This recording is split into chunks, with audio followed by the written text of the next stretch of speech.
John Payne here, warning you to leave the room if you hate furries. It's a review of Solatorobo. Believe it or not, there is a game daring enough to combine furries, mechs, and anime, and show its face in America. Solatorobo is a Japanese action RPG given to us by CyberConnect. In short, we like them. They gave us Dot Hack a few years back, but maybe Naruto Ninja Storm rings a bell. Welcome to Shepherd, where cats and dogs are the only races, and mediocre French is the universal language. You play Red, a young pup riding in his trusty robot, the Dahak. Being a hunter, Red travels the world in search of odd jobs with the company of his sister, Chocolate. While the story of vagabond adventurers doing anything for cash can go in many fantastic directions, the possibilities are trashed as the group shortly ends up trying to save the world. The story in Solatorobo may borrow themes that we've seen in every other RPG, but in the end it all holds together and pulls you through the game. The story is not too predictable or bland, but doesn't quite manage to make you cry manly tears at any point either, which is a shame, because it would have been interesting to see the story take a slightly darker path. But if you love the game enough, there are more than enough side quests to give you some character development to chew on. As for presentation, Solatorobo flaunts both unique art style and lovely animation. The game takes place in a setting that's the culmination of 10 years of thought. The attention to detail in this world is impressive to say the least, and the maps and characters are both imaginative and original. Red roams the world through the Dahak, a pretty well-animated piece of machinery in itself. Enemy mechs and sometimes monsters can be pretty stunning too. Shame I can't say the same for the 2D sprites that represent NPCs. These characters appear as messy masses of pixels on my tiny DS screen, and the sad part is that as the camera gets closer, you can see an appreciable level of detail in these guys. However, this is forgivable, if only because of the game's background. The maps can be quite beautiful and even impressive for a DS game, and roaming around is all that much more fun when the world is so interesting and colorful. Concerning the music, it's hit and miss.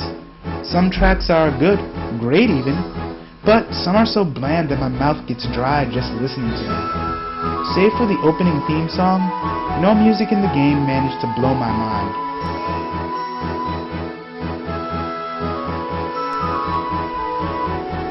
This is the good part. The gameplay of Solatorobo is simple and fun. That being said, please don't leave when I explain it. Are you ready? Okay, here it comes. The combat in Solatorobo is completely based on lifting things up and throwing them. Stick with me, there's more! Well, okay, there's not. I lied. But that's okay. It takes time, thought, and a fast thumb to lift an enemy. And you have to get the timing in place just right, or while you're midway through lifting some guy up, he'll smack you in the face. There's a variety of enemies and situations that keep things from growing stale. There's also a customization system, which allows you to change your robo's speed, damage, defense, etc. But let's say you're sick of combat.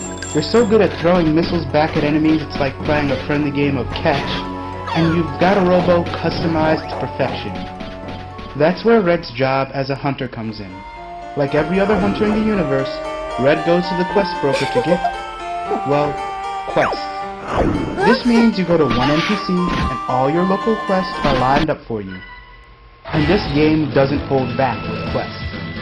Some of the more fun quests involve you playing a racing game in which your robot is transformed into a flying mech, and you compete against other robots. It takes time to master, but it's actually a quite fun and fairly fleshed out minigame. Other quests may call you to be a mentor to kids on fire hazards.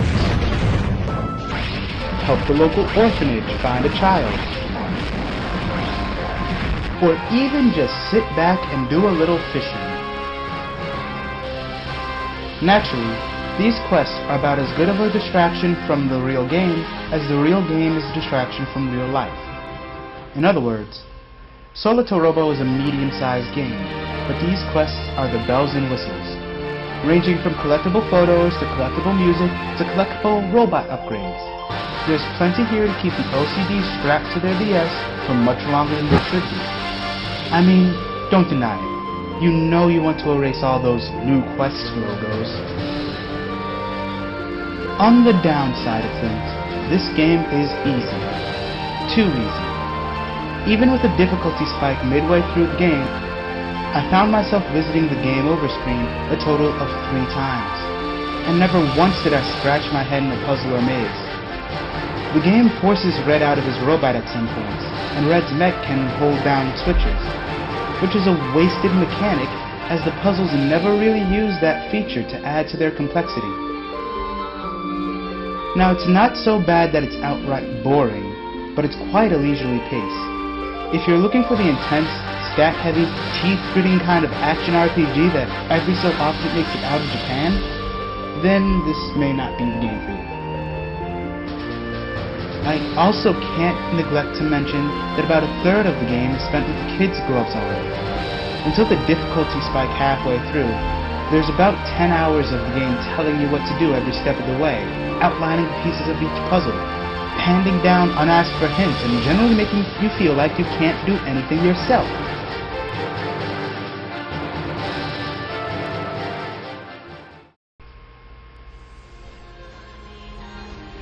That being said, Solatorobo is overall a charming, lovable, entertaining little game that tells an enjoyable tale and showcases an interesting world. If you're interested in a nice, leisurely game, then the world of Shepard will welcome you with open arms. A few minor hiccups in a story that never quite makes the leap to being heart-wrenching keeps this game from being a life-changer. But the very fun combat, customization, and side games make this title packed full of goodness. At the very least, it shows its price tag's worth in content. I have to recommend it to people who love furries, mechs, anime stories, and action RPGs. But for everyone else that's still iffy on the title, when the price falls to $20, I can promise you're getting it at a steal.